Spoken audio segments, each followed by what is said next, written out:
दोस्तों, पाकिस्तान में डर का माहौल अब एकदम खुले तौर पर दिखाई देने लगा है। परसों पाकिस्तान के इंफॉर्मेशन एंड ब्रॉडकास्टिंग मिनिस्टर ने एक चौंकाने वाला बयान दिया। उन्होंने कहा था कि उन्हें इंटेलिजेंस के जरिए ये जानकारी मिली है कि भारत आने वाले 24 से 36 घंटों में पाकिस्तान पर एक बड़ी मिलिट्री स्ट्राइक कर सकता है। अब भारत करेगा या नहीं, ये तो भविष्य बताएगा, लेकिन एक बात तो साफ है कि पाकिस्तान इतने खौफ में है कि पहले से दुनिया को अलर्ट करने की कोशिश कर रहा है।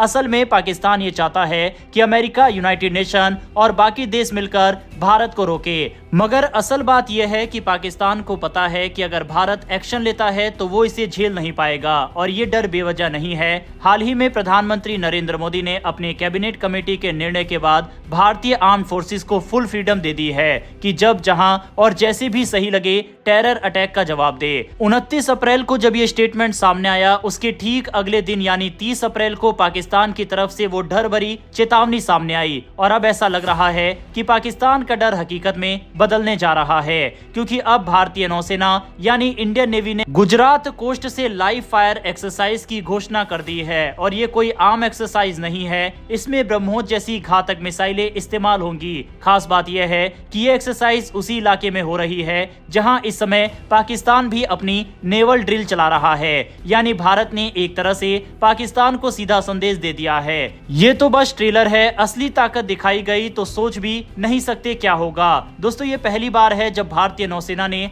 पब्लिकली ग्रीन नोटिफिकेशन जारी किया है। मतलब साफ है, अब कोई भी बाहरी जहाज या एयरक्राफ्ट अगर इस इलाके में आता है तो उसे कैजुअलिटी का सामना करना पड़ सकता है। ग्रीन नोटिफिकेशन क्या होता है, इसे आसान भाषा में समझे तो ये नेवी की तरफ से जारी किया गया एक अलर्ट होता है, जिसमें बताया जाता है कि इस इलाके में और किस समय लाइव फायरिंग की जाएगी। इसका मकसद ये होता है कि कोई भी सिविलियन या विदेशी जहाज गलती से उस एरिया में ना आ जाए, क्योंकि तब उसकी सुरक्षा की गारंटी नहीं होती। और भारत ने ये ग्रीन नोटिफिकेशन इसलिए जारी किया है ताकि पाकिस्तान की नेवी को साफ चेतावनी मिल जाए कि अगर तुम इस इलाके में रहे तो वो तुम्हारी जिम्मेदारी होगी। अब बात करते हैं इस एक्सरसाइज की लोकेशन की। अरब सागर में गुजरात कोस्ट से सिर्फ 85 नॉटिकल माइल्स की दूरी पर यह फायरिंग होने जा रही है, यानी बहुत ही नजदीक उस इलाके के जहां पाकिस्तान अपनी नेवल ड्रिल चला रहा है। पाकिस्तान की ये ड्रिल एक तरह की साइकोलॉजिकल वॉरफेयर थी, जिससे भारत को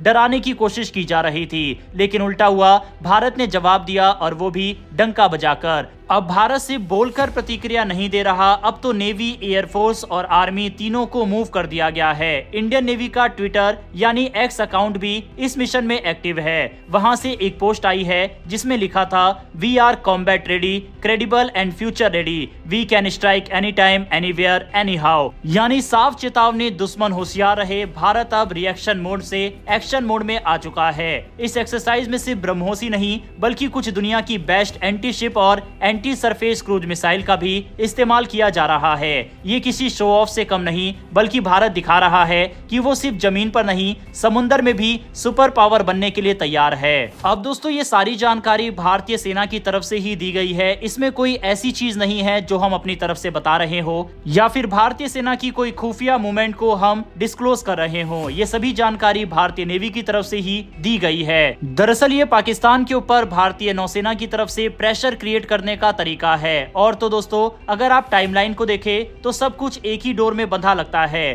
पाकिस्तान का बयान 30 अप्रैल को सामने आया था, ग्रीन नोटिफिकेशन 3 अप्रैल को जारी की गई थी, लाइव फायर एक्सरसाइज भी अब शुरू कर दी गई है, और पाकिस्तान की आशंका, भारत अगले 36 घंटों में हमला कर सकता है, यानी 3 मई तक कुछ बड़ा हो सकता है, या कम से कम भारत ने ऐसा मनोवैज्ञानिक दबाव बना दिया है कि पाकिस्तान अब और भी डिफेंसिव मोड में चला जाए। इस पूरे घटनाक्रम में सबसे बड़ी बात यह है कि भारत अब सिर्फ डिप्लोमेसी या बयानबाजी पर भरोसा नहीं कर रहा, बल्कि स्ट्रेटेजिक एक्शन के जरिए अपने विरोधियों को संदेश दे रहा है। पाकिस्तान ने सोचा होगा कि ड्रिल करके भारत को डराया जा सकता है, लेकिन भारत ने नेवल ताकत का ऐसा प्रदर्शन किया है कि अब पाकिस्तान की नेवी को समझ नहीं आ रहा कि वो अपने जहाज वापस ले या इंतजार करे कि भारत कब ब्रह्मोस चलाएगा। इसके अलावा दोस्तों, एक और बेहद इंटरेस्टिंग खबर पाकिस्तान बॉर्डर से निकलकर सामने आ रही है। जहां पर पाकिस्तानी सेना अपनी पोस्ट को छोड़कर भाग रही है। अब ये कोई छोटी बात नहीं है। बॉर्डर पर अपनी पोस्ट को खाली करना मिलिट्री भाषा में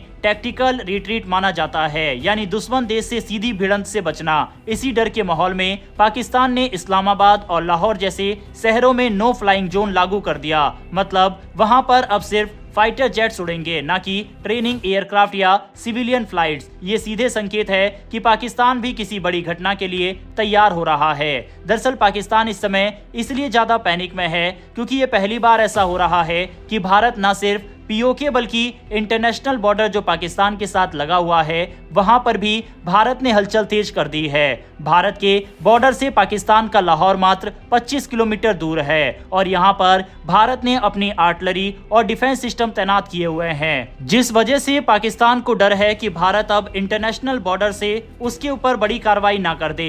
अमृतसर से लाहौर मात्र 32 किलोमीटर दूर है, इसीलिए पाकिस्तान को लाहौर को लेकर चिंता बढ़ रही है। भारत की तरफ से प्रेशर पूरा पाकिस्तान के ऊपर बिल्ड कर दिया गया है। अब इंतजार सिर्फ हमले का है। लेकिन इसी दौरान हमने सुबह की वीडियो में आपको बताया था कि पाकिस्तान की तरफ से मिस इन्फॉर्मेशन तेजी से इस समय फैलाई जा रही है, इसीलिए पाकिस्तानी प्रोपेगेंडा में कोई ना फंसे। साथ ही भारत में पाकिस्तानी चैनल के बैन होने के बाद अब ये लोग नए चैनल बनाकर भारतीय ऑडियंस को अट्रैक्ट करना चाहते हैं, इसीलिए इस झांसे में आप ना फंसे। वर्ल्ड पॉलिटिक्स और डिफेंस को लेकर आए दिन नई खबर सामने आ रही है और हमारे चैनल पर बिना किसी प्रोपेगेंडा के फैक्ट के साथ न्यूज आपके सामने रखी जाती है। अगर आपको हमारा काम पसंद आया हो तो हमें सपोर्ट करने के लिए नीचे दिए गए सब्सक्राइब बटन को प्रेस कर बेल आइकन को दबा सकते हैं। इससे न सिर्फ आप तक हमारी वीडियो पहुंच पाएगी बल्कि हमें मोटिवेशन भी मिलता है। फिलहाल मुझे दीजिए इजाजत, फिर मिलेंगे ऐसी एक नई वीडियो के साथ। धन्यवाद, जय हिंद।